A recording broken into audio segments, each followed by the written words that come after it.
ঈদের ছুটি উপভোগ করতে দেশের পর্যটন কেন্দ্রগুলোতে ভিড় জমিয়েছেন ভ্রমণ পিপাসুরা।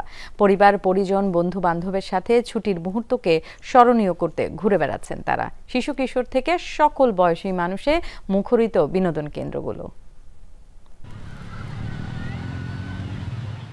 সমুদ্রের নীলিমা আর সোনালী বালুর বিস্তীর্ণ প্রান্তরের দেখা মেলে দীর্ঘতম সমুদ্র সৈকত কক্সবাজারে।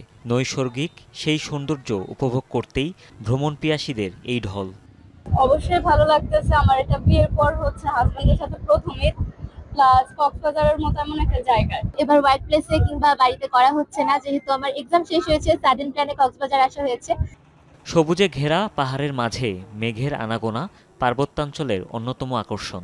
ঈদে 9 দিনের ছুটি, তাই প্রকৃতির অপরূপ সৌন্দর্যে হারাতে পরিবার, বন্ধুবান্ধব নিয়ে পাহাড়ের টুরিস্ট স্পটগুলোতে পর্যটকদের সমাগম।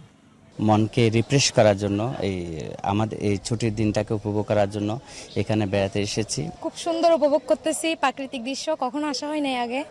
নদী আর ঝর্ণায় ঘেরা গহীন অরণ্য, উত্তর পূর্বাঞ্চলের গারো পাহাড়, গজনীয় অবকাশ কেন্দ্র, মাদলচূড়া, নালিতাবাড়ি আর জৈন্তা পাহাড়ে সময় কাটাতেই ভিড় জমিয়েছে ভ্রমণ পিপাসুরা। ঈদের দিন আজকে আমরা বন্ধু বান্ধব মিলে এই জায়গায় উপভোগ করতে আসি। ঈদের দিনটা খুব ভালো করে আনন্দ যেতে চাই। এখানে আজকে ঈদের দিন আমরা একটা অনুভব করার জন্য আসছি। রাজশাহীতে ঈদে ঘোরাঘুরি মানেই বাঘারের 500 বছরের পুরনো এই ঐতিহ্যবাহী মেলা। পুঠিয়া রাজবাড়িতেও ভিড় সকল বয়সী দর্শনার্থীর। বিগত 500 বছর থেকে আমাদের এখানে চলে আসতেছে।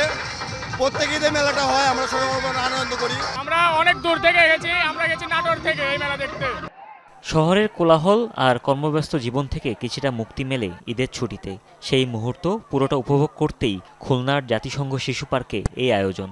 ঈদ উপলক্ষে অনেক কিছু সাজানো হয়েছে, অনেক জিনিস বিক্রি হচ্ছে, অনেক কিছু কিনেছে, মানে অনেক আনন্দদায়ক হচ্ছে আমাদের ঈদটা। মেলায় দেখছি হচ্ছে অনেক রাইডস আছে, অনেক খেলনা আছে, অনেক ধরনের দোকান আছে।